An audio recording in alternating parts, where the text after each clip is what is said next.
welcome our new party leader, the First Minister of Scotland, Nicola Sturgeon.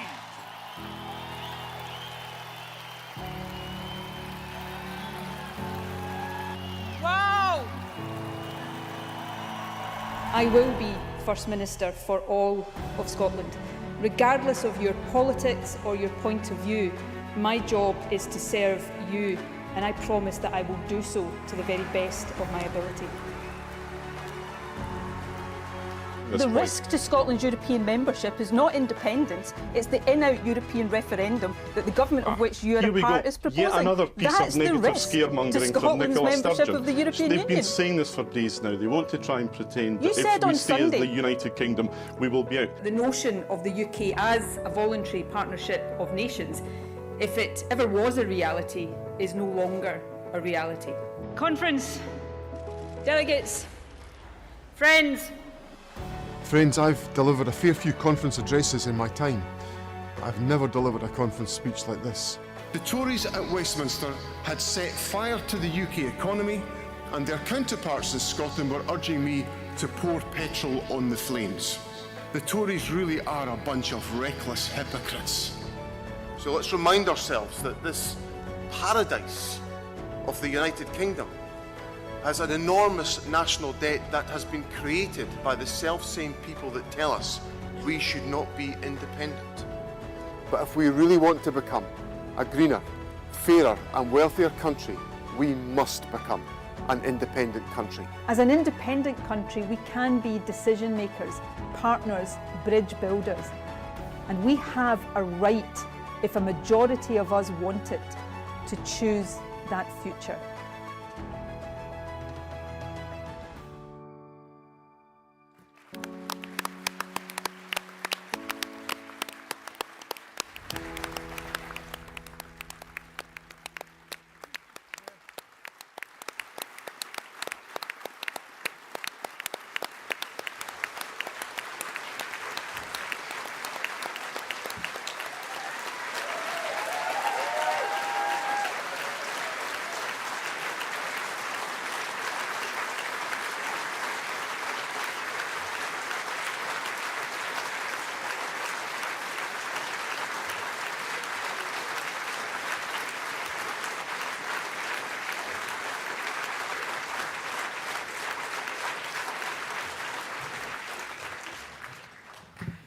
What a way to start our afternoon session, delegates. And I'm very pleased to continue our afternoon session, to welcome to the platform to deliver this afternoon's keynote address our Deputy Leader, Keith Brown, MSP.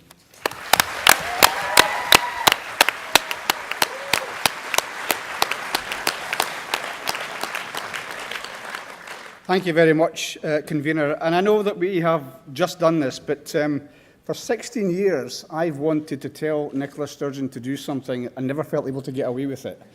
So just before we thank Nicola, not just for what you've seen on the screen, but for leading this country for 10 years, being an absolutely outstanding leader of our party, the movement and the country.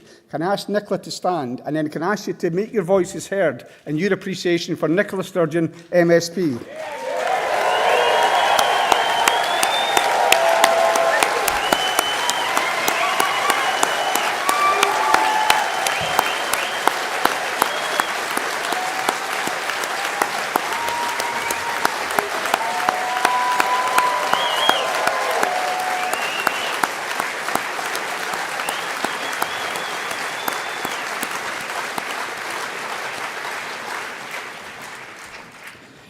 I forgot how intimidating it is to make a speech with Nicola right in front of you, but there you go.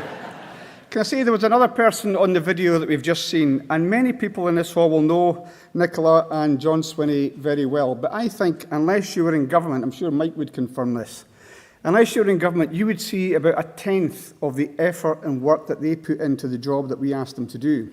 And in relation to John Swinney was absolutely the glue that held the Scottish Government together throughout its 15 years or so before he stood down. So can I ask you to show your appreciation for John Swinney, MSP?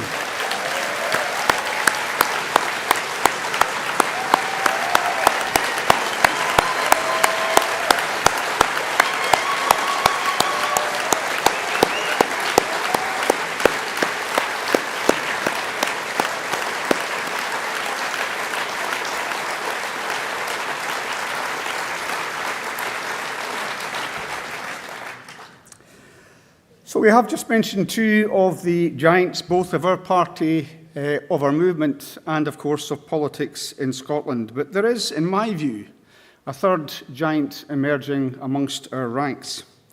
And whether it's because every week he clears the decks with the opposition at First Minister's questions, and I have to say, all right, the opposition's not that great, it's not a huge task. But also whether it's the case as well of the reforms that he's undertaken in the party's commissioned the Governance and Transparency Review, or leading us to yesterday's decision on the strategy for the party, or whether it's emerging as an international statesman in the way that he's spoken with courage, personal experience and conviction and compassion on the situation both in Israel and in Gaza. I think we are now seeing Hamza Youssef emerge onto the international stage to the extent that other international leaders are now following his lead. So let's hear it for Hamza Youssef, our First Minister.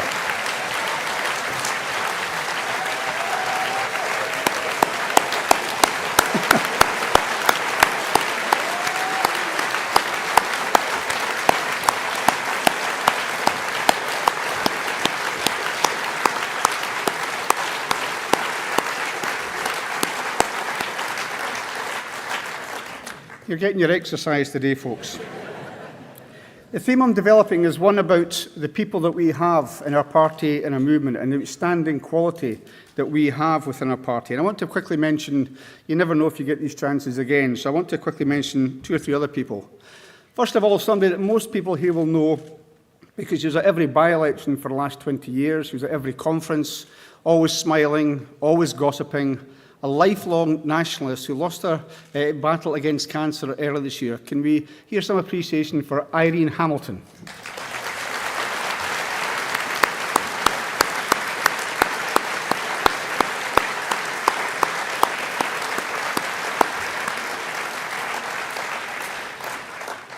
And I know it's a bit self-indulgent, but I'm going to mention my mum just now. My mum passed away in March this year, but for the first 30-plus years of her life, she wasn't really involved in politics at all. She had the slight excuse of being a widow before she was 30 with 6 children.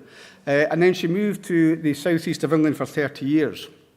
But she came back to Scotland, ended up delivering leaflets, going on independence marches, all with emphysema and various other conditions as well.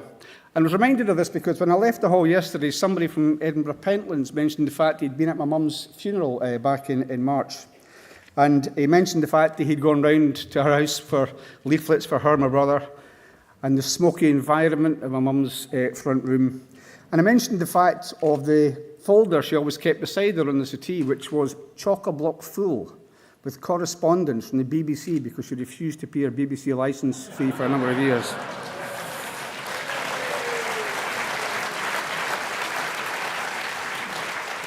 Not endorsing it, just mentioning the fact. And also, again, last bit of self-indulgence, I'm very pleased to welcome my youngest son and his girlfriend along to their first ever conference as well. Welcome, Kieran.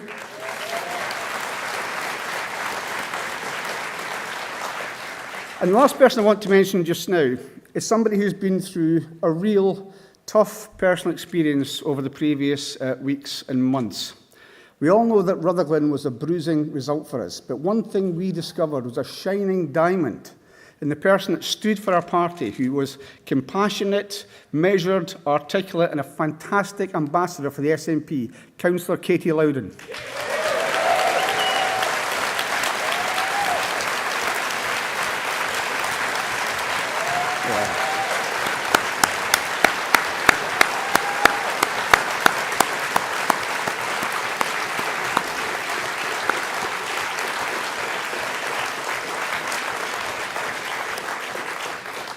And I hope Katie's seen that appreciation that she's had from the party just now. It's always been the case, I think, our party, the people in our party, are our strongest asset. But I think, if you think about some of the people I've just mentioned, we should have no doubt about our ability to prevail in the battle for independence if you look at the quality of the people that we have. And we have the people. And thanks to you all, we now have the strategy in place for the next campaign. What we'll now see, and I'm sure you'll expect this, is a bunch of people who for their entire political lives have believed that the highest mark of success in politics is to win the Westminster election, to win the most seats at a Westminster election. What you'll now see is them backtracking, and in that old phrase, except for Scotland. But that is our policy. We win that election, and most international observers would say the same thing. You win the election if you win the most seats, then we will have won that election and we will have gained a mandate. And it is funny to me that, thinking about the current Tory party, she might these days be viewed as a wet liberal. But Margaret Thatcher had a different view on this. Well, I say that because if you think about it, Margaret Thatcher would never have had in her cabinet Enoch Powell, and yet Rishi Sunak has got Suella Braverman in one of the highest offices of state.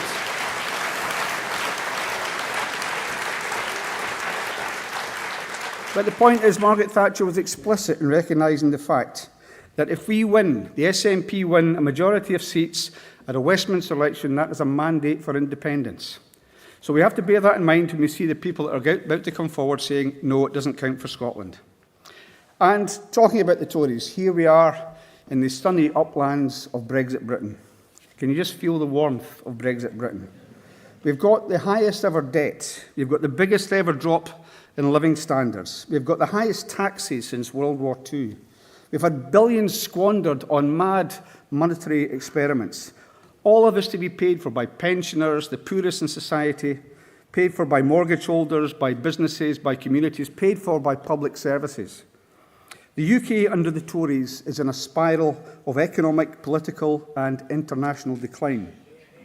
They've broken international laws almost as soon as they've made them. Now that sounds an extraordinary statement to make until you realise that Mike Russell's old pal, David Frost, has now admitted they didn't believe in these treaties even before they signed them.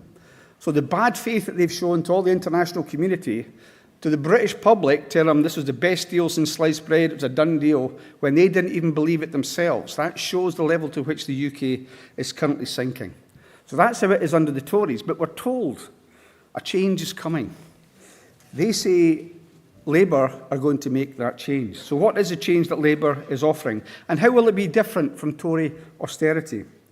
Now, Labour is a party that's not really famed for consistency, certainly not Keir Starmer. But one thing that is consistent is they've ended the last Labour government in the way they anticipate going into, if there is to be a further Labour government, the next Labour government. The last words of the last Labour government was, there is no money left. Rachel Reeves last week at Labour's conference said, there is no money left. Austerity will continue. And that means that what we've got is the height of Labour's ambition reaches no higher than the low watermark of the decline under the Tories. And we have to tell the people of Scotland that that's the case. Brexit under Labour is here to stay. Doesn't matter what Scotland says. Austerity is here to stay. The rape clause is here to stay. The two-child cap is here to stay. Child poverty will rise under Labour. Devolved powers, including the employment powers that they themselves promised, will stay at Westminster. The failure to address climate change, started by the Tories, will continue under Labour. And in fact, the sum total of Labour's plans to improve the lives of people in Scotland is net zero. They will do nothing different from the Tories. And we have to get that message across as we go into the next election. And if that is the prospect for people in Scotland, we have to tell them what the alternative to that is.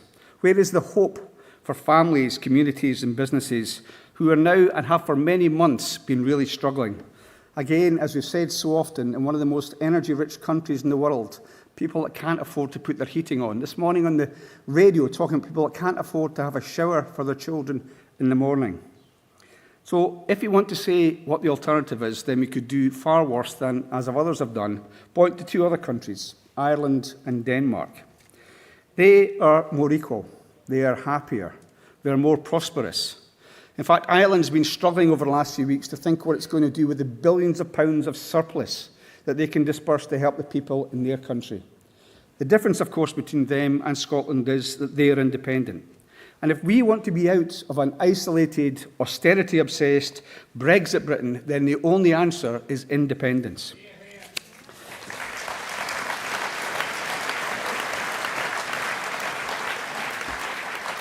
Now, that won't happen by itself, friends. We have got work to do.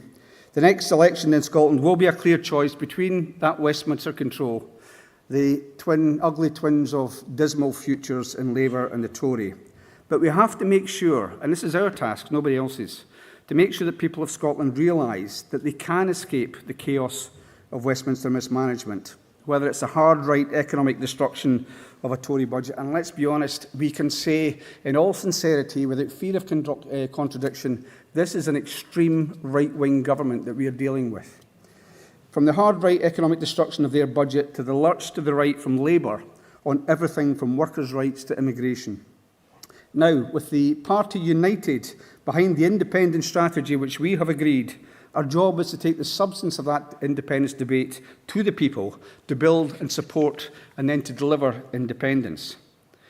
In conference, our First Minister has committed to a rebuttal unit based in headquarters, to arm you with the facts to rebut some of the most ridiculous claims from the political opposition that we face, and that's both in the political parties and their friends elsewhere. You'll see much more content on the party's website and on social media in the coming months, clearly marked as coming from the rebuttal unit. And it is tempting for me to leave it at that, but I would want to just give you a little taste of what's to come. And I was actually asked this on an interview on Radio 4 this morning about what they said was the crisis of the NHS in Scotland and the underperforming nature of the NHS in Scotland. So let's take a look at some of the research based on one of the most important things to us all, which is the NHS. And we often hear those claims that there are reported in the media that Scotland's NHS faces a funding crisis. You'd be forgiven for thinking the NHS in Scotland gets the worst deal of any health service in the UK. And I made the point in responding by challenging the premise of the question that we are solely responsible for the funding of the NHS in Scotland. The simple fact is, Westminster decides what it wants to spend on the health service, which is less than most comparable countries, and then we get allocated a resource based on that. We do not have complete freedom in terms of the funding of the NHS. And I think we also would have to acknowledge that the NHS has faced considerable challenges, being at the heart of the pandemic response and then in our recovery from the pandemic. Now, I know, and I'm sure we all know individuals, I know two people in this room who had a fantastic service due to contracting cancer during the pandemic from a very overstretched NHS, but it was unstinting. Appointments were made on time. In one example, a consultant who identified the person I know as requiring a gallbladder to be changed in the afternoon said, well, actually, I was asked, how long would it take for the operation? And he said, well, actually, I'm working tonight, so we'll do it tonight. That was the kind of standard of service that we get in the NHS. So don't listen to the Jackie Baileys of this world.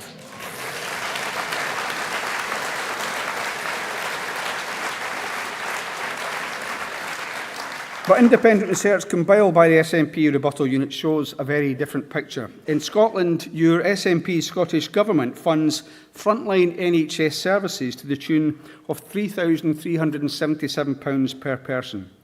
In conference, that is 10% higher, £323 higher than Tory-run England. And proportionally, this means that almost £1.8 billion more is spent on the frontline services, health services in Scotland compared to England, and almost £405 million more compared to Labour-run Wales. So when you're asked on the doorstep, at the street stalls and over the Christmas dinner table about the state of the NHS, you can offer up the facts, as well, of course, as the fact that our NHS is not subject to strikes by all sorts of NHS workers because our government's done a deal with the NHS trade unions.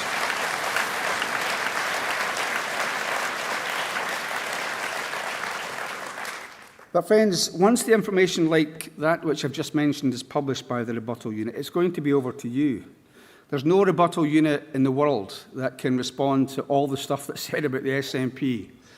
And also there are many media outlets that won't respond to us giving out that information anyway. So we have to find our own way to get that information out. So it will be over to you to use the information provided to you by the rebuttal unit to put on leaflets, on social media feeds, and anywhere else you think it might have an impact with the electorate. And I look forward to seeing the work of that rebuttal unit informing the debate. So, conference, you all know that we have had, I think there's no question, a series of real challenges over recent months. And I think it's no secret to say that we're bound to face other challenges in the future as well. That's been the way it's been for our party and our movement for many, many years. I heard Hamza talking about the last 20 years. Well, next year will be my 40th year in the party. And there is no question that we are in the midst of a series of challenges, but that we've had these challenges before. But we have some really, really good advantages. First of all, of course, none of those challenges, whatever they are, and if you think about Rutherglen, yes, we've lost a by-election after 16 years in government. Labour lost 5 by-elections in government. The Tories lost 11 elections in government. We've been 16 years in government. But none of that, or any of the other challenges, has been able to come close to breaking our unshakable belief that Scotland is best governed by the people who live here. And just a word on self-determination. It was mentioned yesterday by Joanna Cherry, and she was quite right to say that Scotland's claim to self-determination is as strong as any other country in the world. But self-determination doesn't mean that somebody else can tell you when and if you're going to have the right to choose your own future. That's not self-determination. That's the antithesis of self-determination. Self-determination means taking that decision for yourself, and that underlines the strategy that we have agreed yesterday. And also to meet those challenges that we are about to face, including the usual challenges that we face at Westminster election from the media and elsewhere. We should, each of us, remember the advantages that we have, and we should pass that on to both the public and to elsewhere in the party. First of all, we lead the polls. 16 years in, Westminster, Scottish elections, trust in the people in Scotland, the SNP leads the polls after 16 years. We have the Government of Scotland. We have the vast majority of Scottish MP seats. Labour have shouted and shouted about going up to 2 seats. Well, as long as we are getting 40 or more seats, I'm content to let the Labour Party have the 2 seats that they are shouting about just now.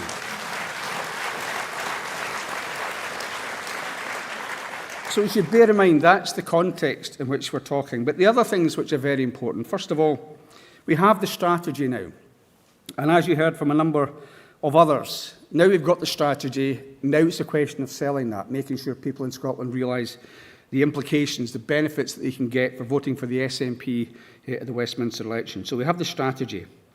We also have the best political leader in the UK without exception. We also have, in my view, the best people. I mentioned the people at the start, Nicola, John, Ian Blackford sitting in the front here. What a fantastic job Ian Blackford did in at Westminster.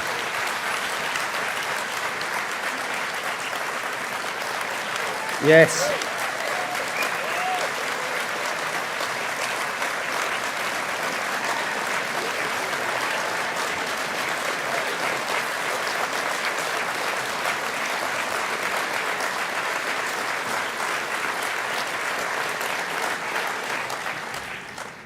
And that's just because you're a Hibs fan, Ian. So we have the best political leader. We have got a fantastic group of elected representatives across the different tiers of government. But we have the people in our party, people like Irene Hamilton, Katie Loudon, Nicola Sturgeon, John Swinney, and so many more, some of whom we have lost in recent months. But friends, having the right strategy, the right leader, and the right people also means that we have to have the right campaign. And that campaign, I know we hear it all the time, but it starts in earnest and it starts now. And we have to convince people, the point that's been made about listening to what people say. I've been a councillor for 11 years before I was an MSP. And in fact, in 2026, that'll be 30 years as an elected representative. And the thing that sticks with me more than anything else, thank you.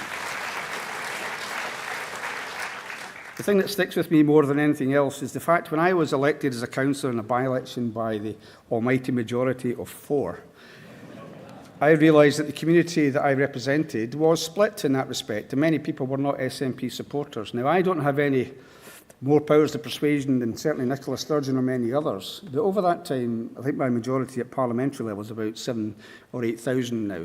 And that, I think, is as much to do with the fact that when people came to see me, even if I wasn't their choice as elected representative, I listened to what they had to say. Listening is just so important. Even if you cannot resolve the issue that they've got, the fact that they feel they've been listened to, I think is very important. And I would bear that in mind when we go onto the doorsteps and we talk to people. So if we have, as we have, the right people, the right leader, the right campaign, then we can win. Strategy, of course, is important. Leader's important. The vision is very important as well. And I just say this last point here, which is so important, that people are really down. I mean, they're facing some terrible decisions in their lives, facing real hardship of a kind that we thought had passed with the post-war years. That's what they're facing, many people now. And in that circumstance, I think people want to hear a bit of hope and inspiration. And we alone of the parties can offer that. So try and make it about that. Don't do as I've just done, have a go at the other parties if you can avoid it. I find it very hard to avoid that. But if you can, talk about the vision that we have.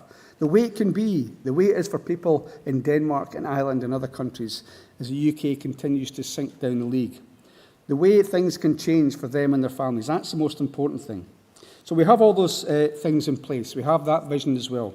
And working together with the people, if the people in this hall and the people in the party can convince the people of Scotland, then we'll be on our way to independence. Thank you very much, Conor.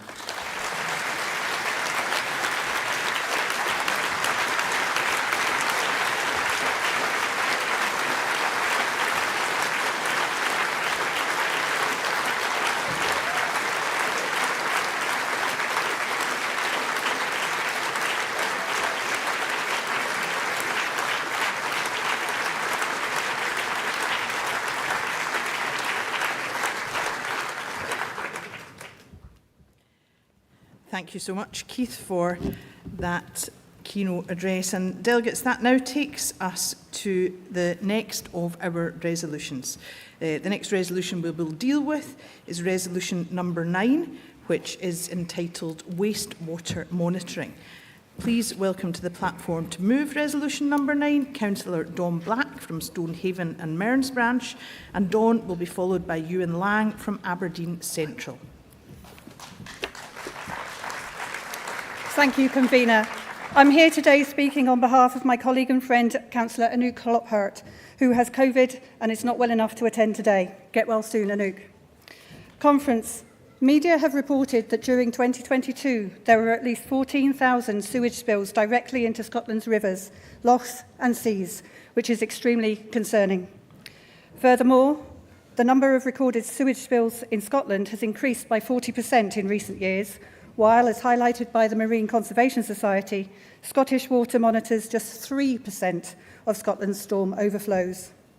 They also note the particularly high levels of sewage-related litter on Scotland's beaches, saying that their volunteer data from 2022 showed beach litter surveys found at least one sewage-related item like wet wipes or sanitary products. Scotland's beaches were polluted with flush litter, noting that over 30,000 wipes were found, mainly around the firths of Forth and Clyde. Systems designed for another era are groaning with the strain of an urban growing population. Sewers are being blocked by wet wipes, cooking fat and other debris. Additionally, when there are heavy rains, in many places untreated sewage gushes out into rivers along with the wipes and the other debris being carried downstream to affect wildlife such as otters and beavers and the birds like osprey, heron and our seabird life which live off the fish in these waters. There are frequently tide lines of wipes and sanitary products beyond overflows simply because there was a huge amount of rain. It is shocking that the discharge of untreated sewage during heavy rains is a normal practice within the current system. Also affected are wild water swimmers. Samples taken from Eyemouth last July measured over 1,000 CFU per 100 millilitres of E. coli and 2,100 of intestinal enterococci. According to the 2006 EU Water Directive, such levels of these sewage-related bacteria are deemed to be of high risk to bathers. It is, however, at this point important to acknowledge that SEPA's most recent data does show that 66% of Scotland's water bodies are in good ecological condition, with the Scottish Government committing to increase this to 81% by 2027. Our Scottish water quality is significantly better also than that in our neighbour England, where only 16% of water bodies meet this level. However, we cannot rest on our laurels based just on this kind of a comparison. It is absolutely vital that we commit to raising our standards still further. Scottish Water has plans to invest a further £500 million in system upgrades by 2027 and has undertaken a programme of monitoring and modelling which will be used to inform further action, as well as committing to installing 1,000 sewage overflow monitors across the whole system, and this is to be commended. This monitoring of storm overflows is crucial to improving the sewage situation in Scotland, but without data on the problem, the Scottish Government cannot hold those responsible accountable and cannot see where the worst affected areas are. With this resolution, we are simply asking Conference to commit the SNP and the Scottish Government to investing further in the monitoring and modelling by Scottish Water by making more data available to SEPA, and ask for even more sewage overflow monitors and increased capacity in SEPA to react on spillages, which by the way, often will happen over the weekend when SEPA may not have full staffing complements to attend to spillages to take those samples that are required. We need our waters to be clean for the sake of the environment, for the sake of our wildlife, and for the sake of an independent Scotland where clean waters will be essential for our health and wellbeing economy. So, Conference, I just ask you, please support this resolution. Thank you. Thank you very much, Dawn. Conference, please welcome to second Resolution 9, Ewan Lang from Aberdeen Central Branch, and Ewan is a first-time speaker at Conference, and he will be followed by Alan Brown MP. Welcome, Ewan. Hello, Conference. Yes, I am a first-time speaker. I'm actually pretty nervous. About this time yesterday, I found out my jumper was inside out, so that's the kind of level we're dealing with here. But what I want to say is rivers, I think, are a special place for many of us. And during the worst of lockdown, my sanctioned outdoor time was spent mainly walking along the River Dee within Aberdeen. And it was quite amazing to me, the variety of wildlife that is supported just within the city and the River Dee. I saw foxes, herons, otters, seals, gooseanders, and nobody believes me, but I think I saw a squid hunting. I don't know if that's possible, but that's what I saw.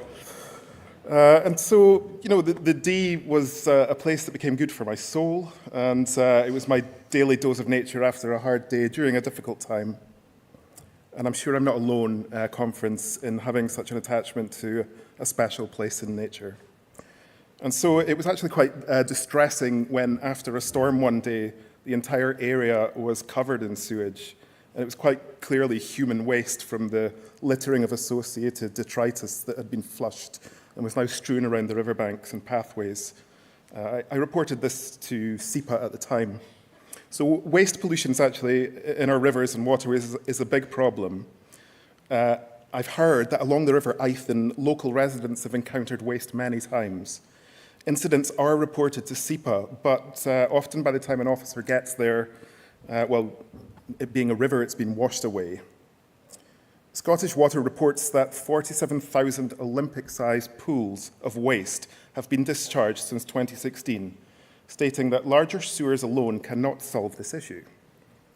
The Improving Urban Water Route Map, published in 2021 by Scottish Water, aims to enhance water quality, increase monitoring and reporting of overflows, reduce environmental debris, and decrease sewer system spills.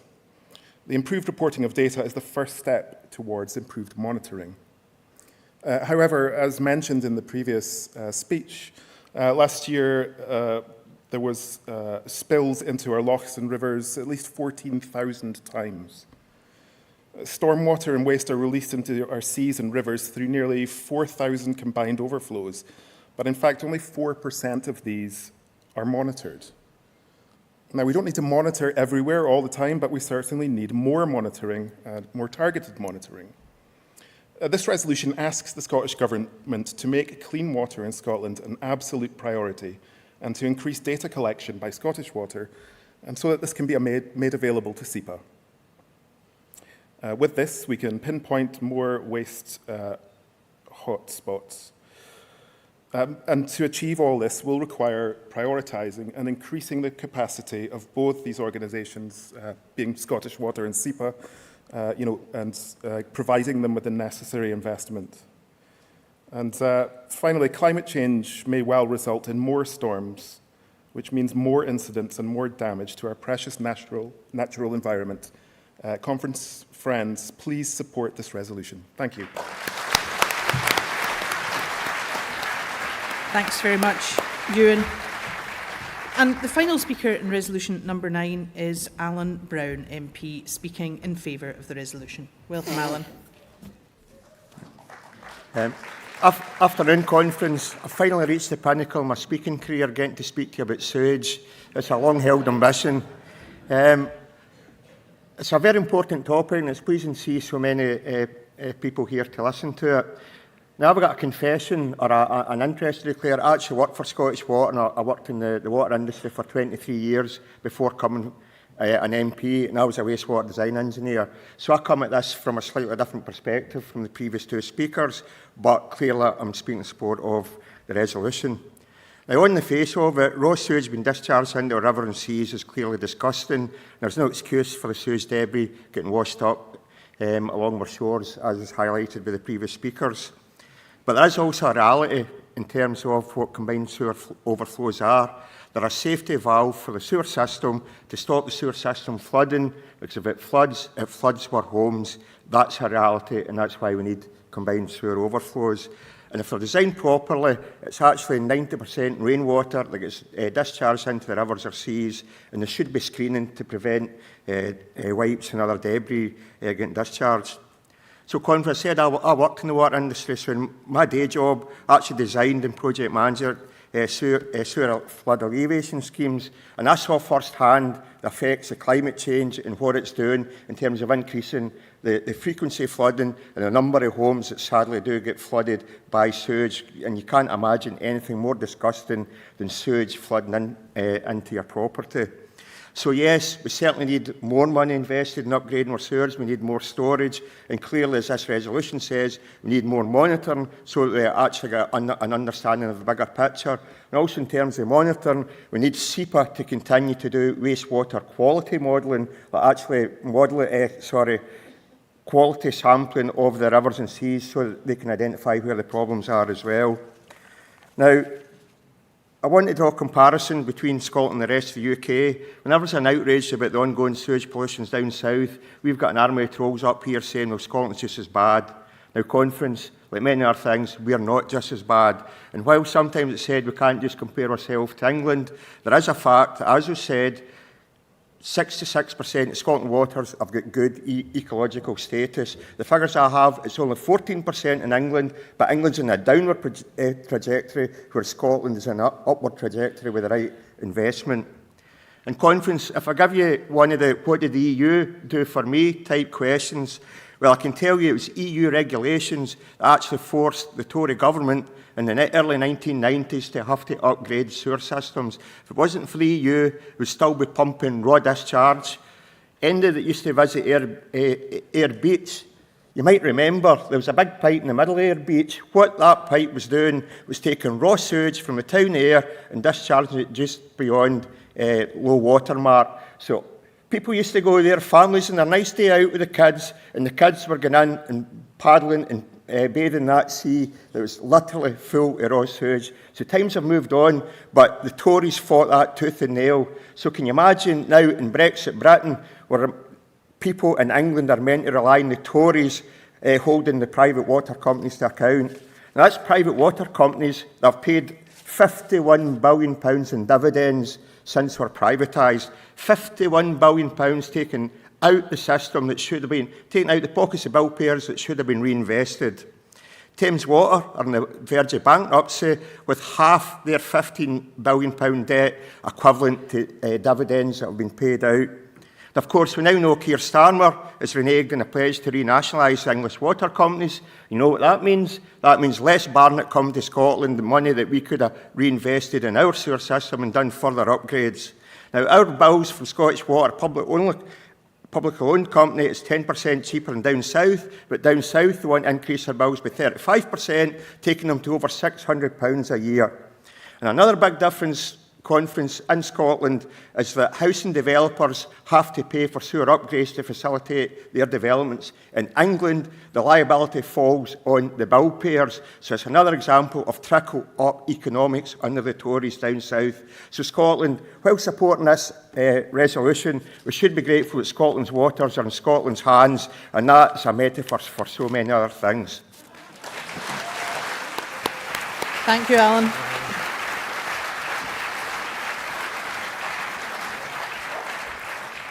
Conference, Alum's our final speaker on resolution number 9, and apologies to those whose cards we were unable to take. We have no cards in to speak against resolution 9, so can I take it that that is passed by acclaim?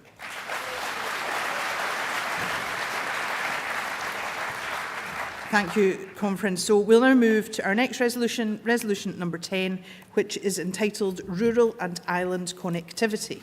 And to move this resolution, please welcome to the stage Paul Anderson from London branch, who will be followed by Robert Leslie from Orkney branch. Welcome, Paul.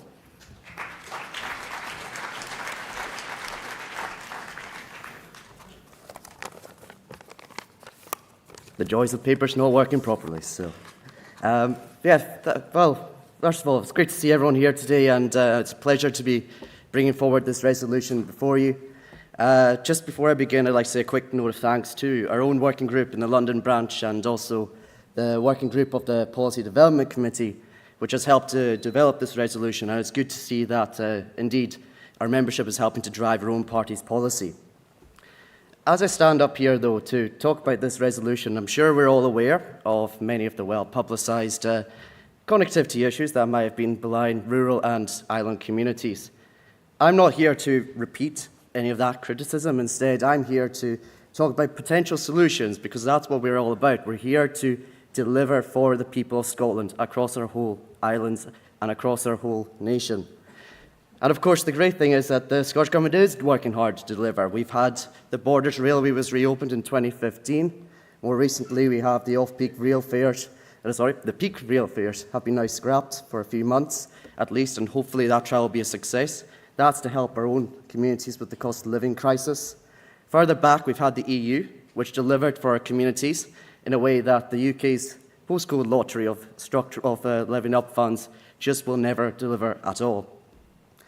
And Conference, as we look forward to the digital revolution of the 21st century, which can help to empower and rebuild and renew our rural and island communities, it is important that they are invested in that connectivity. And of course, I will just very briefly say on this actual resolution that there's three sort of main areas we want to see talking about within it. The first is for clear long-term strategic thinking, but also short-term actions to help empower and also just make sure that we deliver for all our communities. The second is that we would like to see a lot more cooperation cross-party and across government, whether that might be a Holyrood committee to actually scrutinise how connectivity has been developed, or even just empowering local councils to develop their own routes or identify new routes to help the island and rural connections. And finally, the third thing that we'd like to talk about is the idea of a regional connectivity forum. We're blessed in our neighbours in Northern Europe with the likes of Ireland, the Faroes, Norway, all engaging in ambitious connectivity projects, whether that's in Ireland investing in regional airports, the Faroes with their subsea tunnels and some of the fastest internet speeds in the world, and of course Norway with its network of tunnels, bridges, causeways, linking across the whole of the fjords.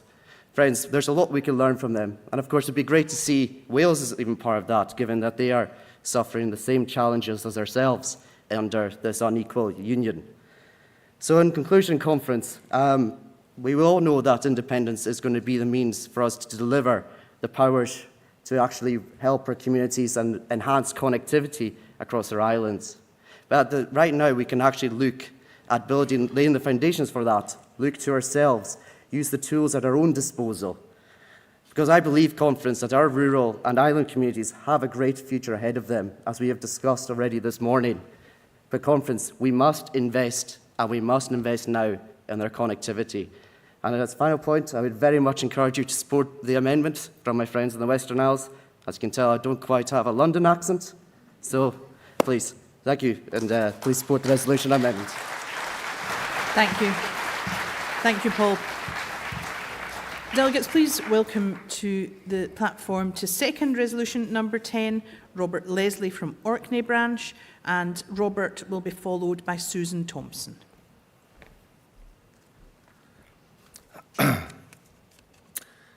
Conference, for some reason, ferries have become almost a taboo subject in Scotland. But we can turn this around and sail into much calmer waters. While astronomical price tags for ferry replacements are bandied about by some parties, there are cheaper, more efficient and environmentally sustainable solutions on the horizon.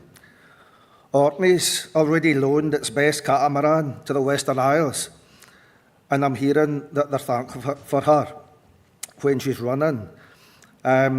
Orkney resident Professor Alf Baird tells us that many more Alfreds could be built for the cost of monohulls being finished just now. As part of this plan for island connectivity, catamarans surely have a place. But it's not just ferries. Orkney's Churchill barriers already prove that fixed links keep communities alive. Looking further north, we can see that tunnels may also play a part in ensuring our islands thrive rather than merely survive. Shetland already has plans to link some of its islands with tunnels, and I applaud Shetland Islands Council for presenting their vision and engaging positively with the Scottish and UK governments on this. I spoke yesterday on what drives rural and island depopulation. Among them are fuel poverty, which is inextricably linked to transport costs in our areas. This resolution and amendment would be crucial in stemming and reversing this trend. I look forward to Orkney being able to engage in that regional forum to share ideas and best practices on connectivity, and have pleasure in seconding this resolution.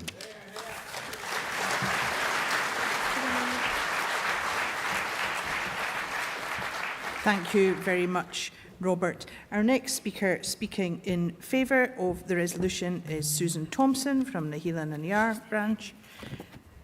And I beg your pardon, Susan is speaking for the amendment. Thank you, Convener. Good afternoon, Conference.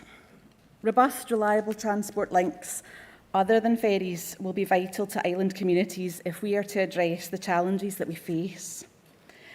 The bright lights of big cities have long held sway for our young islanders, but the islands have remained vibrant, attractive places to live, to return, to move to raise families. That's changing though. Conference, our demographics and the projections for us are grim reading. In the Western Isles, we've been in the news too much recently because of the problems that we face with our ferries, and we continue to face with our ferries.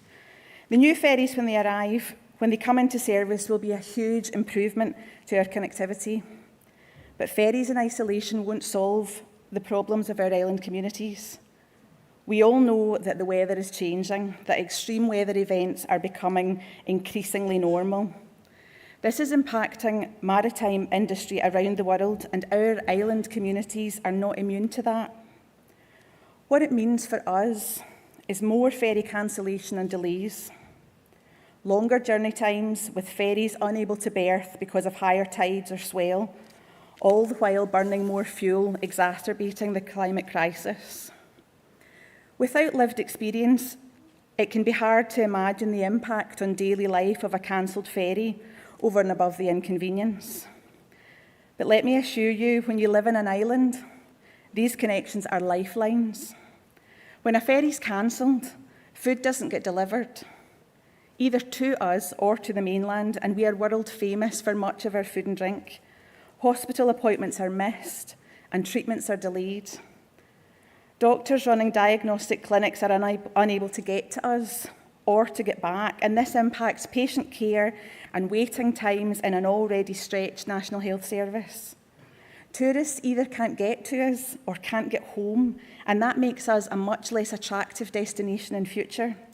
Local businesses miss out on trade, and we miss out on mainland experiences, holidays, theatre and family visits, because travel can just be too uncertain in the wintertime. All of this affects our ability to attract workers and families, and this impacts service delivery in every sector throughout the islands. Conference, we live a slightly different life in the islands. We need and will continue to need our ferry service, but they have a limited capacity. The reliability is constrained by the changing climate. Our island communities need the infrastructure investment to ensure our potential is realised. Please, Conference, support the resolution and the amendment. Thank you. Thank you very much, Susan. And our next speaker seconding the amendment is Francis Murray from Naheela Nanyar branch, to be followed, speaking for the resolution, by Councillor Tracy Little. So welcome to Francis.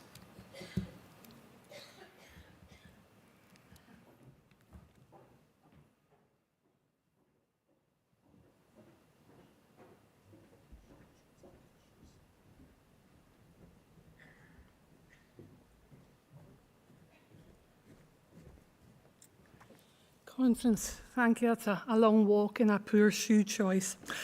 We who choose to make our homes in Scotland's islands do so in the knowledge that there are certain aspects of our lives, as my colleague Susan has just said, which will be more restricted, more difficult or more challenging. However, we also believe that there are blessings and benefits which come with our territory and which outweigh these problems.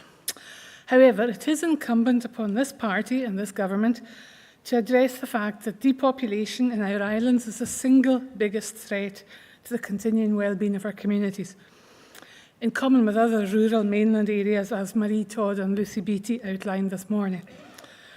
Significant support for island and rural connectivity and transport must include tunnels, as our friends in the Faroes and Norway and Shetland have done so successfully or are looking at doing so. And as we've already heard from previous speakers about these benefits, let's also look to tunnels as convenient conduits for potential future energy infrastructure and be really bold. Incidentally, as I scribbled some notes last night in the handy blank pages at the back of the agenda, I read on Twitter the words of a sneering and increasingly irrelevant Scottish newspaper editor who seemed to think it was some kind of metaphor for our party. Quite apart from the oddness of a journalist who doesn't take notes, I would point out to Mr Hutchin that at this conference we are encouraged to discuss and debate and even disagree.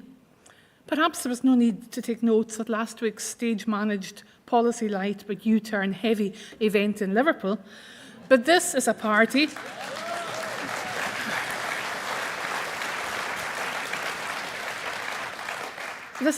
which is capable of a mature and important debate like yesterday's, and we need to take notes, and these blank pages, therefore, are extremely handy.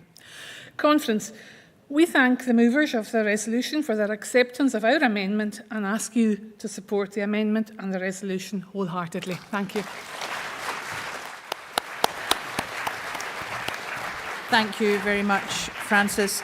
And our final speaker speaking for resolution number 10 is Councillor Tracy Little, another first-time speaker at conference.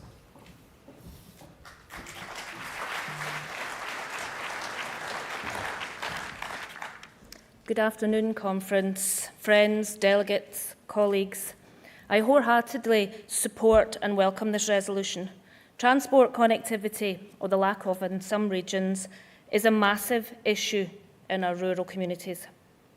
So I welcome the proposed delivery of the Islands Connectivity Plan and for the next Rural Parliament and for the mentioned measures to improve rural and island transport connectivity.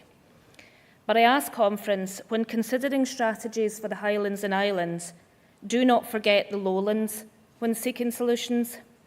I'm a born and raised Doonhamer, a councillor for Dumfries and Galloway Council, and now the proud Westminster candidate for that amazing, beautiful region.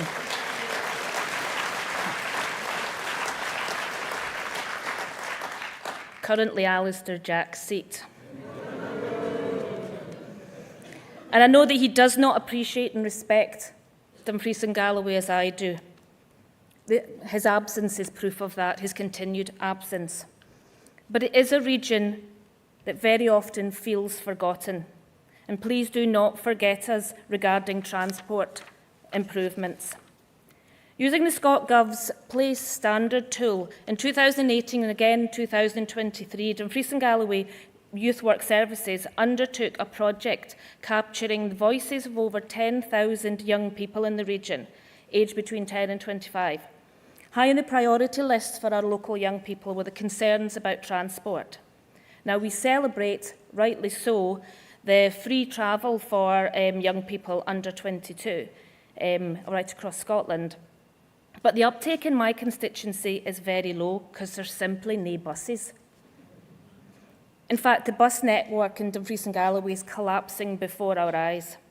We struggle to retain our young people, and a better infrastructure would go a long way to address this. Now, 98.8% of my region's businesses are micro or small and rely on the infrastructure needed to improve connectivity, to help people access what they need in their community, revitalise places and attract people to live, work, visit and invest in our towns and villages. Now, these small businesses desperately need an efficient transport network that enables staff to get to work easily, that allows supplies to be brought in from far afield and permits finished products to be moved to market cheaply and quickly. Conference, we need this to survive. Now, a couple of years ago, a solution was brought to Conference from a young branch member from Stranraer to reinstate the Dumfries to Stranraer railway line, which was backed and well, this railway line was closed in the 1960s, and this was to the detriment of our region. But it was supported by Conference and passed, but to date has never been progressed. So I ask that this is looked at again and indeed progressed. Now, to sum up, I support and welcome this resolution and thank the London branch. Our rural regions and communities need transport and infrastructure overhaul, that's for sure. But when considering the measures required, please add Dumfries and Galloway to the list of priority rural regions. And come visit us. We're actually quite nice down there. One of those blues you think. You might not want to go, you might not want to leave. Well, that's the end of my tourist information broadcast bit. But thank you, Conference.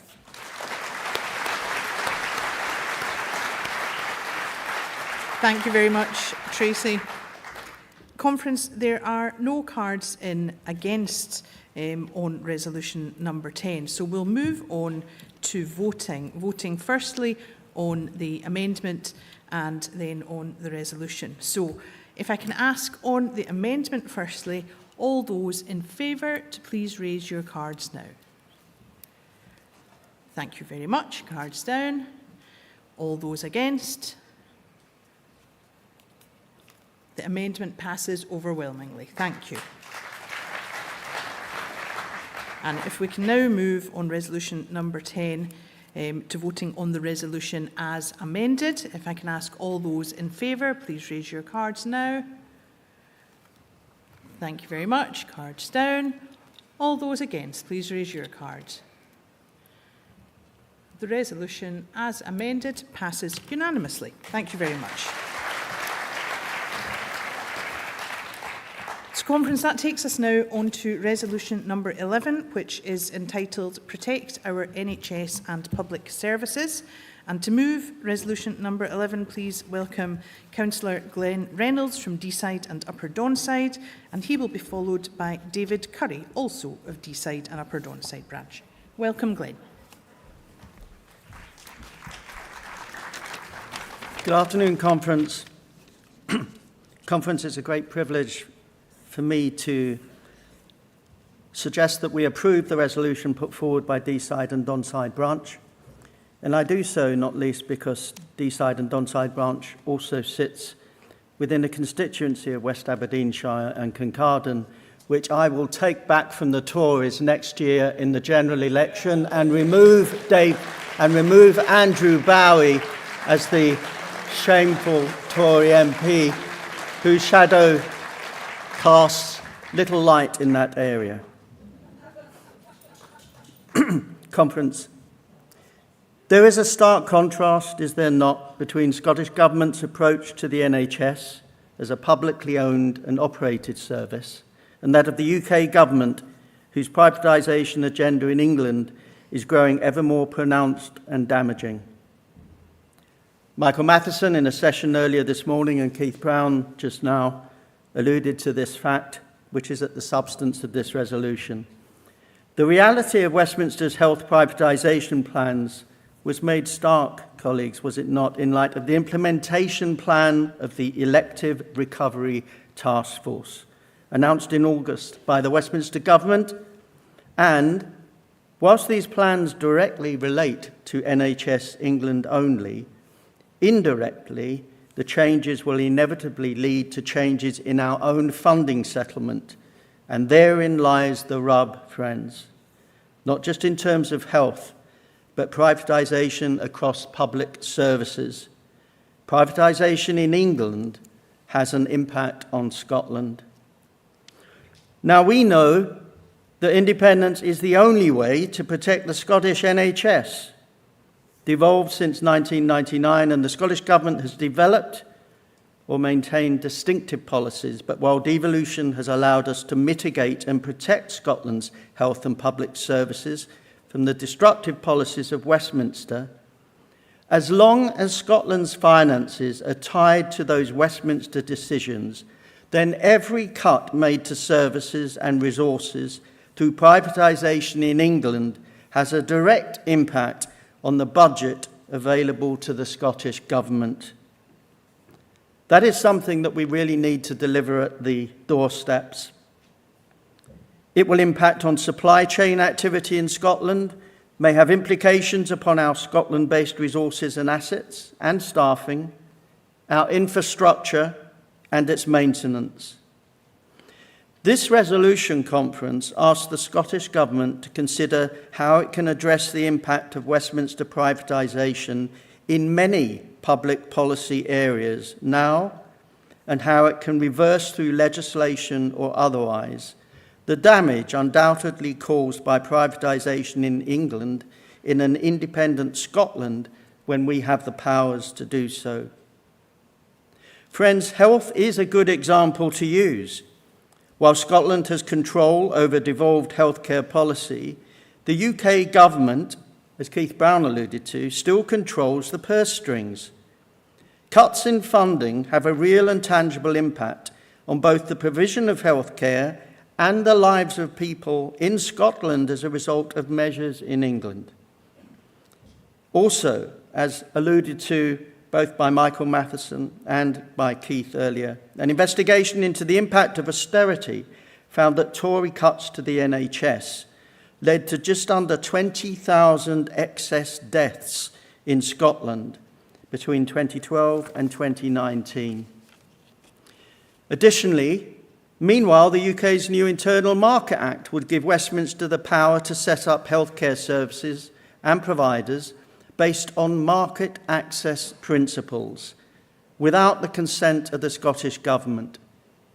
In theory, friends, this bill is designed to make trade between the four nations that make up the UK easier after Brexit. In practice, it's a power grab that allows Westminster to bypass devolved legislation. Devolution alone cannot protect access to free health provision in Scotland. As long as the UK has control over budgeting and overall legislation, it basically has free rein to do whatever it wants. It's only independence that will change this. The only way, colleagues, that we can continue to protect our NHS in the future is to put Scotland's resources in Scotland's hands, and only independence will deliver that. It's what will protect Scotland's NHS and keep serving the needs of patients in Scotland for generations to come. To some extent, you could argue that the UK government controls how much the Scottish government spends on its National Health Service. And Keith mentioned this. To some extent, that may be the intention. The more they run down NHS England with more privatisation, the less is allocated to Scotland as a consequential under Barnett. That is what this resolution is all about, and taking measures to address that. Friends, I know I'm teaching people to suck eggs here, but the Barnett formula, as we know, works by increasing the amount given to devolved governments when the UK government decides to increase spending on services that don't affect the whole of the UK on a population basis. But the Westminster approach is that to use empty or spare capacity for the private sector not only lines the pockets of shareholders, but comes at a heavy price to the NHS in England and in Scotland. Conference, in conclusion, this resolution is asking that the Scottish Government mitigates and considers, where appropriate, legislation that will protect now and reverse following independence consequentials to any Scottish resources and assets that we shall see following privatisation of health and public service provision in England, not least following the implementation plan of the Elective Recovery Task Force. Friends, please support this resolution. Thank you. Thank you very much, Glenn. And our second and final speaker seconding Resolution 11 is David Curry of Deeside and Upper Donside Branch. And David is a first-time speaker at conference. Welcome, David. Good afternoon, conference. Glenn has made a very eloquent defence of this resolution, and it needs little further to be said. I'm a retired NHS neurosurgeon. I've also been a patient of the NHS myself. I can tell you that I've never in my life set a foot inside the private sector. But I'd like to tell you a story which I think illustrates what's at the core of the National Health Service. When I was training, I worked in a great London teaching hospital, and I had to go in the middle of the night to intensive care to see a patient of mine. When I'd done that and was about to leave, I noticed a group of doctors and nurses round another patient's bed. And I recognized some of the doctors as the young senior trainees in various medical specialties. These were the creme de la creme of the young physicians in London at the time. And I stopped to say hello, and I looked at the patient, who was an old man with a straggly beard, long hair, crusty skin, bruises. From the end of the bed, you'd have probably said that he was a vagrant, he was possibly an alcoholic, he was probably homeless. And I asked what they were doing, and they said, well, he's a diabetic, and he's got ischemic heart disease, and his kidney function's packing up, and his chest's not too good. And I looked at this man and thought, this is a man who, by society's reckoning, is probably worth very little, a man of no great importance. He had the best young doctors and nurses that the NHS in London could afford, and he was a man of no account. And that, to me, is what the NHS means. That's at the centre of it.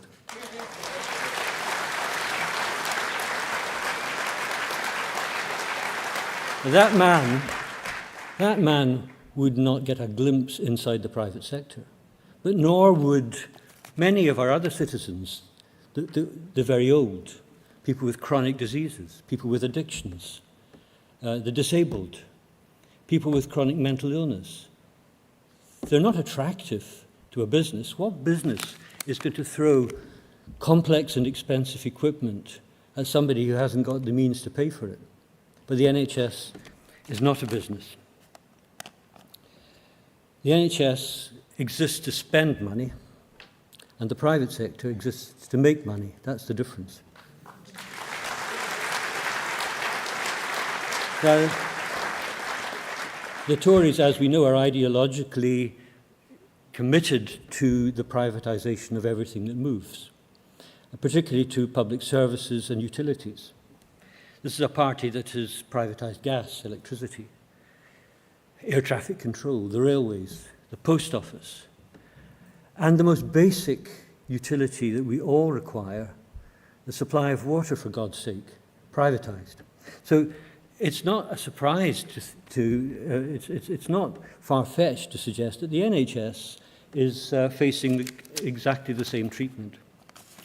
In Thatcher's time, the cunning plan was to divide the NHS up into providers and purchasers. The purchasers were the GPs, and private health insurance companies. The purchasers, the providers, were the hospitals.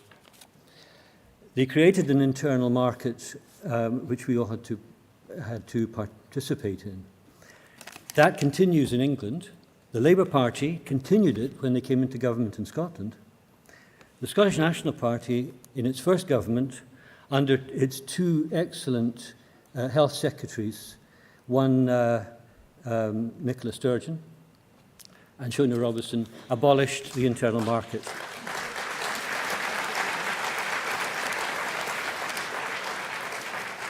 But we're not safe from the changes that Glenn has alluded to.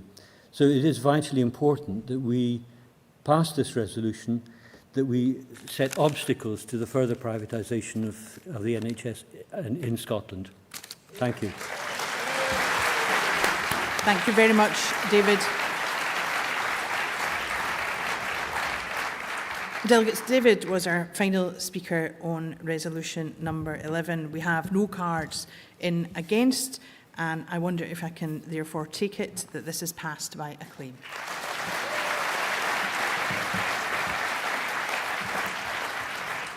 Thank you very much, delegates.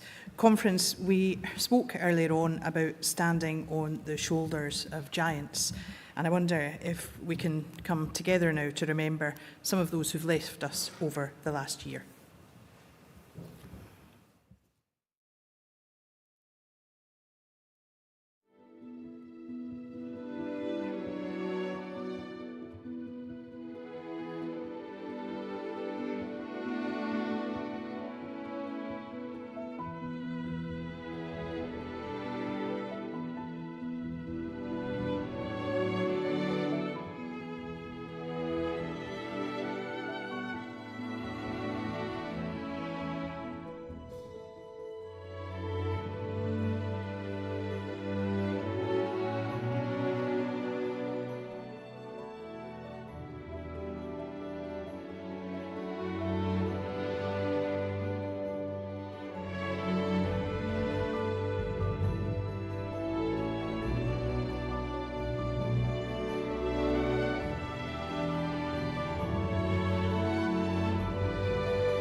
Thank you very much, delegates. We'll move now on to the next item on our agenda for this afternoon, which is our topical and emergency resolutions. We have two topical resolutions. The first is entitled Extension of Residency Permits for Displaced Ukrainians, and the second is entitled Asylum Process. You can see the text of both of these resolutions on the website, and as they are discussed, you will see them at the side of the hall. So for topical resolution number 1, extension of residency permits for displaced Ukrainians, please welcome to move the resolution Councillor Stephen Carr.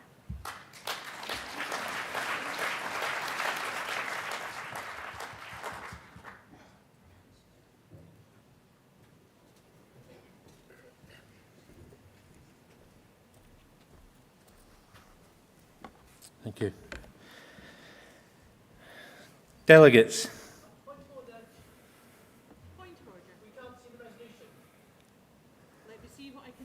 I'm going to ask that the Speaker continues while cleverer people than me beaver away behind the scenes to try and resolve that. So thank you for drawing that to my attention.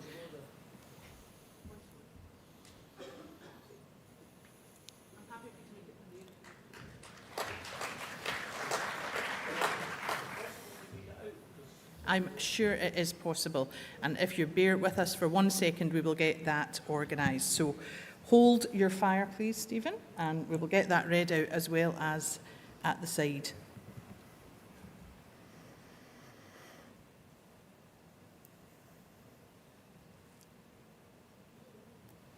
So thank you for that. I think that was a very helpful suggestion. So, topical resolution number 1, extension of residency permits for displaced Ukrainians. And the text reads, Conference notes that the situation in Israel and Palestine will have a direct impact on further extending the war in Ukraine as Russia and the US are pulled into both conflicts in opposition. This will have a direct impact on the displaced Ukrainians in Scotland whose resident permits are due to expire in 2024. Conference acknowledges the excellent work of the Scottish Government with its support of displaced Ukrainians through the Super Sponsor Scheme and the Welcome Hubs, but that the situation with residency permits needs to be resolved to provide displaced Ukrainians welcomed into Scotland with a level of security around their future here. Conference believes that in order for displaced Ukrainians to continue to integrate into Scottish life and make longer-term decisions around their work, accommodation and their children's education, that there needs to be an immediate extension to their residence permit. Conference seeks to push for confirmation of that extension from both the Scottish and UK governments.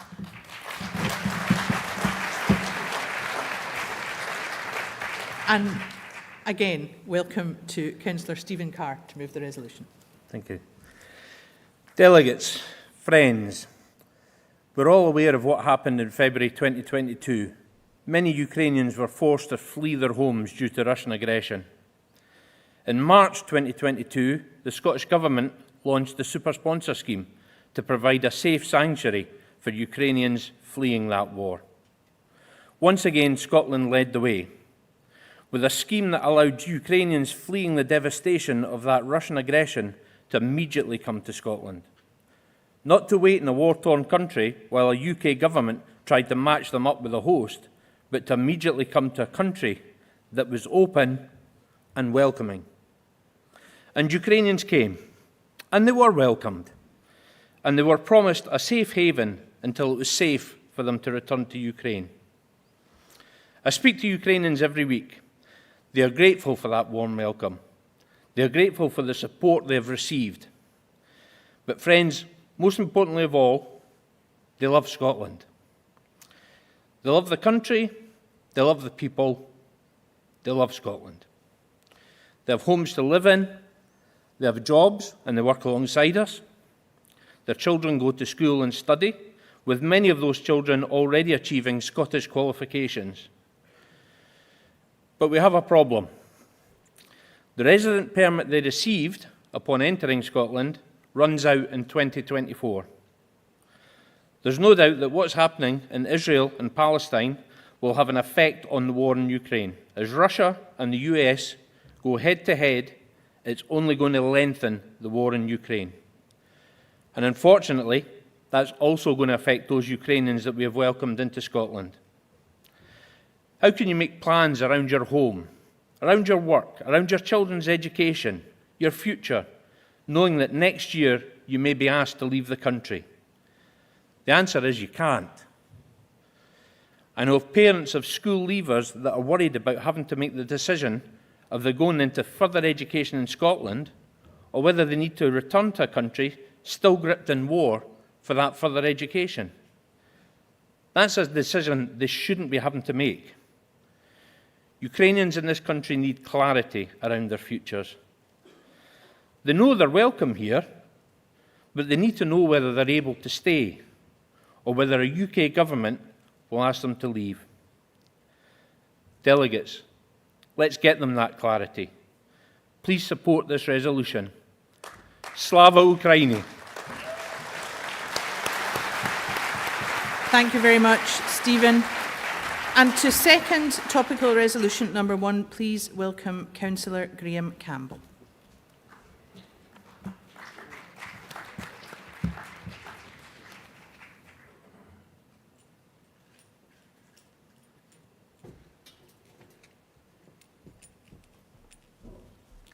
Apologies, Conference. I wasn't expected to be called to second the motion, but I'm certainly expected to come and support the motion, so I will do that.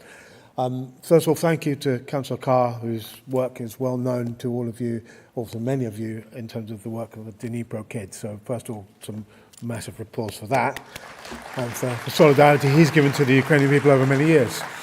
But I have to say, for many of you, you'll know that from the communities that you've now played host to, and many of you I've spoken to today at the conference stall, you've opened your homes, you opened your hearts to Ukrainians for some clear, understandable reasons. But it's important that we name check and recognise the situation in Israel-Palestine, that the question of welcoming refugees needs to be equal. Any refugee from any war-torn country should be welcome in Scotland. We have no differentiation between a life threatened or lost in one conflict and from another. So let's hope that we also open our hearts and our homes to Palestinian refugees, unfortunately, when that time comes too. Now, I have to say this one. I want to just make a quick correction. There has been, we are speaking at a fringe meeting on tomorrow afternoon at lunchtime from the Ukraine Solidarity Campaign, and we exist basically to make that voice of the Ukrainian trade unionists and social movement organizer, lesbian and gay pride organizers, women's organizations. We want to bring their voices in because there is also a struggle of Ukrainian people for democracy, for human rights, for freedoms that we all take for granted. That war is about the survival of the nation. We all understand that. But in that process, unfortunately, our British government is advising the government in Ukraine to remove rights of workers at the same time as obviously trying to survive as a country. We hope that the advice that they're giving them around how to deal with trade unions is not taken, and that actually the Ukrainian trade unionists are listened to. And I hope that you'll be able to, at our meeting here tomorrow, from that perspective and from the voices of the people of Ukraine. Please note that it's incorrectly printed in the brochure. On page 96 it says that we're the Scottish Police Federation's event. It's not. We are our own event. So please make sure that you come to us and hear our speakers, which will include Councillor Carr. We also have speakers from Another Europe is Possible, which is the Europe-wide campaign against Brexit and for freedom and self-determination against authoritarian global imperialism, wherever it comes from, whether it's Russian or whoever else is. I want to finally say this, that the question of status, obviously this is one reason more, if we have not got millions of other reasons, that Scotland needs to be an independent country so that we can decide these questions for ourselves. Until we control our borders, we will be the ones who will decide who comes. The UK is going to be deciding to have the fortress Europe to stop people coming. We want the opposite of that. We want our country to be a welcoming global citizen that takes responsibility for our imprint on whether it's climate change, whether it's war, whether it's division across the world. If our economics have caused that, then we need to take responsibility for the human consequences, and that includes Ukrainians, it includes Palestinians, it includes everybody else. But let's show solidarity with our Ukrainian friends. Let's give them a warm welcome and make sure that they can make decisions about their lives. So please support this resolution. Thank you very much, Graham. Delegates, Graham was our final speaker on topical resolution number 1, and with no cards in against the resolution, can I ask if this is passed by acclaim?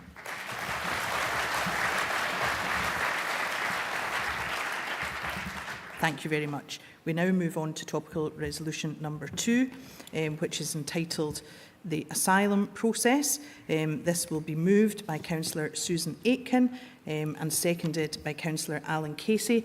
While Susan makes her way to the platform, you will see the text at the screens at the side, and I will read over the text before we begin. So, topical resolution number 2, asylum process. Conference is proud of Scotland's long history of welcoming refugees and asylum seekers from all over the world, including those fleeing conflict in Syria, Afghanistan and Ukraine, and particularly notes the positive impact of Glasgow's role as an asylum dispersal city for more than 20 years.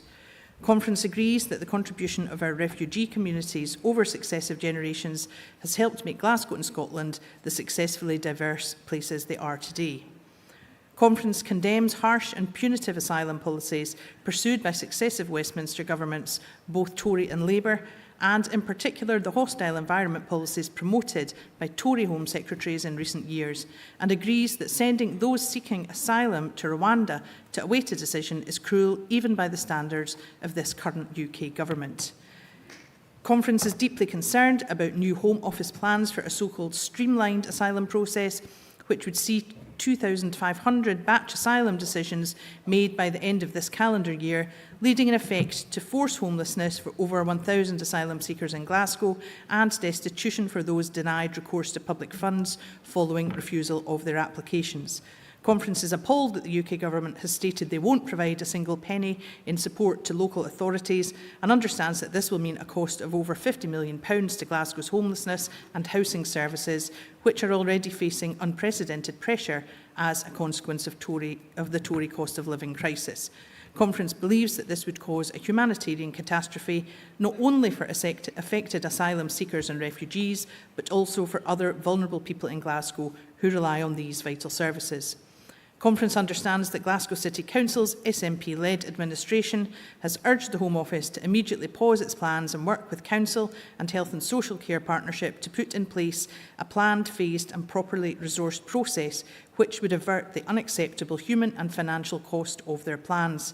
Conference further understands, however, that this suggestion has been rejected and is therefore forced to conclude that this is a deliberate political strategy by the UK Tories to make the asylum system appear unmanageable and unworkable and falsely portray asylum seekers as a threat to communities.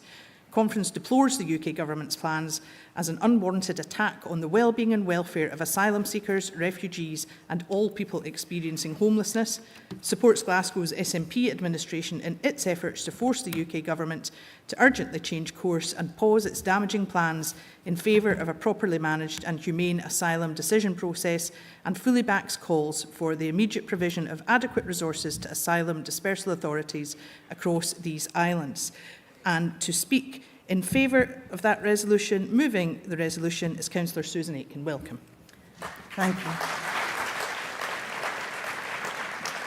Thank you, Convener. Good afternoon, Conference. Conference, last Thursday evening, I attended a service of solidarity at Giffnock and Newton Mearns Synagogue to join with Glasgow's Jewish community to support them in their time of grief. And I heard and saw our First Minister there provide comfort and succour to that community, to share their burden of grief for their lost loved ones murdered by Hamas, even as he and Nadia were living in terror for their own family in Gaza. Hamza showed compassion and empathy that the leaders of the UK parties have not even come close to touching, Conference.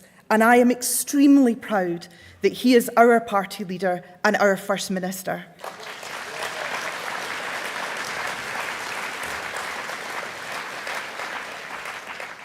Conference, compassion and empathy have long been Scotland's values when it comes to welcoming asylum seekers and refugees to our country. And nowhere has that been more evident than in the city of Glasgow. For more than 20 years, Glaswegian communities have hosted now many, many thousands of asylum seekers and refugees, Congolese, Tamil, Kurdish, Eritrean, Afghan, Iranian, Syrian, Ukrainian, and many, many more. And they are Glaswegians now, our neighbours, our friends, our colleagues, and I'm very proud indeed that 2 of my fellow Glasgow SNP councillors come from our refugee communities, Councillor Abdul Bastani and Councillor Rosa Saleh.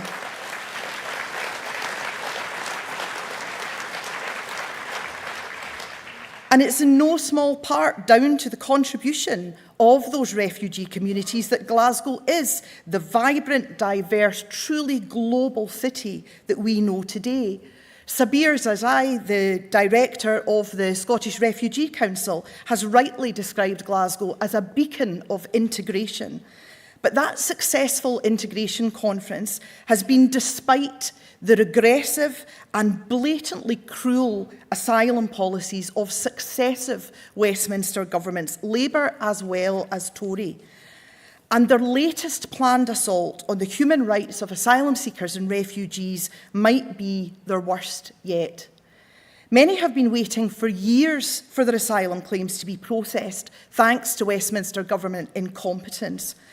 And now, to clear the huge backlog that they've let build up, the Home Office plans to mass process thousands of claims across the UK, 2,500 in Glasgow alone, in the coming weeks. That's not the bad bit, Conference. We want people to get decisions, and we want them to get positive decisions at that. The appalling part is that the Tories intend to make those people homeless, en masse. They'll be thrown out of their asylum accommodation, and Glasgow City Council will have to find homes for thousands of people potentially in the space of weeks. Even worse, hundreds more could have their asylum decisions refused, and because we are prevented by law, a law put in place by Tony Blair's government, from providing them with any support whatsoever, they could be forced into destitution and onto the streets of Glasgow. It is an appalling way to treat people, Conference, and it is completely unnecessary. The UK government could simply allow people to remain in their asylum accommodation until the council is able to source them a permanent home. That is what we want them to do. It's certainly what we would do if we were in control of asylum accommodation in the city. But asylum accommodation was privatised by the Tories. The provider wants to keep making its profits, and the Tories want to clear more asylum seekers out of the south of England where their voters are and dump them not just in Glasgow but across the UK, leaving us to pick up the pieces of shattered and traumatised lives without a single extra penny of help from Westminster. And because Glasgow is the biggest asylum authority in the UK, by some distance, we will be hit harder than anyone. Conference, Glasgow's history shows it's more than possible to support asylum seekers and refugees to successful integration into their new community. But the Tories don't want that. For them, asylum seekers are just weapons in the right-wing culture war. They don't care about the damage they'll cause to people's lives or to public services.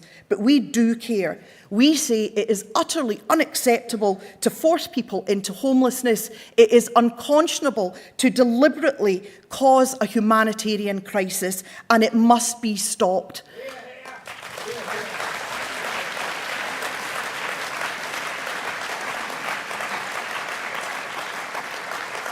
Conference, the SNP administration at Glasgow City Council will do everything that we can to fight this. We would really appreciate your support. Please support the motion. Thank you very much, Susan. In Conference, to second our topical resolution number 2, please welcome Councillor Alan Casey.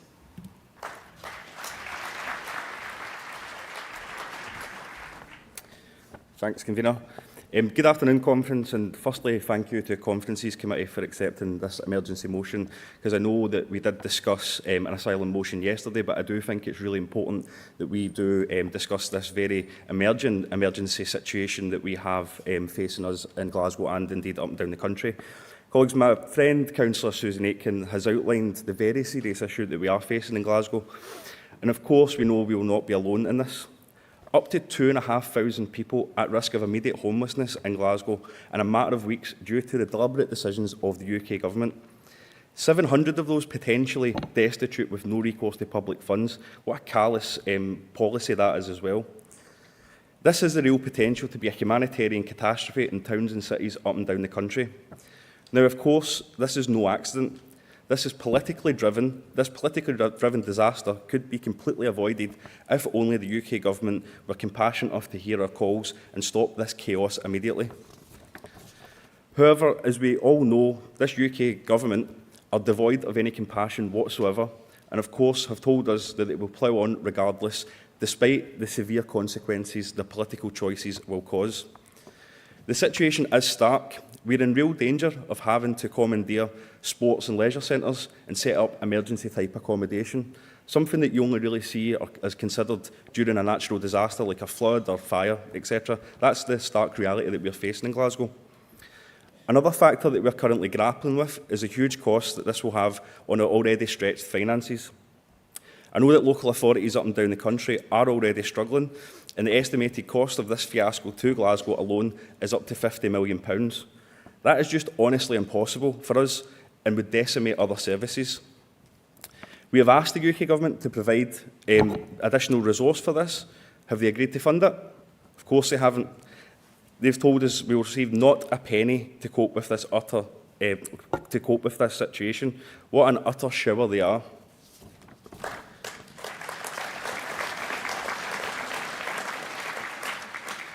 This move is politically driven from the heart of this right-wing Conservative government and just another poisonous symptom of their hostile environment towards asylum seekers and their desperate stop-the-boats agenda. They should absolutely hang their heads in shame. Conference, Glasgow does have a proud history of over more than 20 years of supporting both asylum seekers and refugees and our receiving communities to achieve successful integration outcomes. But the recklessness of this Home Secretary, Suella Braverman, could leave that proud record in tatters. Now, despite this deliberate attempt from the UK Government to cause this chaos, we in Glasgow and indeed Scotland simply won't stand for it. This right-wing government clearly haven't learned their lessons from Kenmure Street, when Glasgow proudly stood behind our neighbours and told them under no uncertain terms where to go. And I'm certain that the spirit of Kenmure Street will live on and will tell them where to go once again.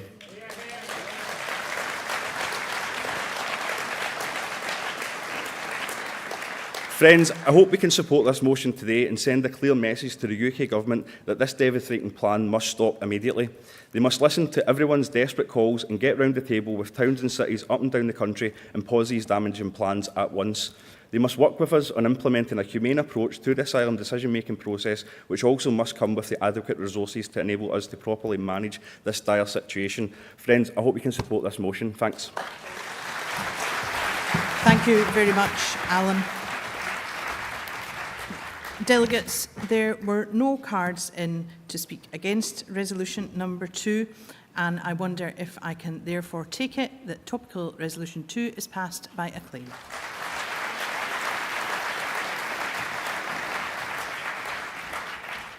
Thank you very much, Conference.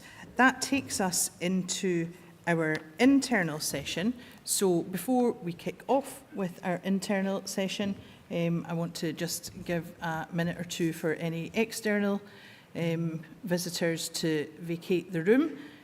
So just bear with us. We will pause and recommence very shortly.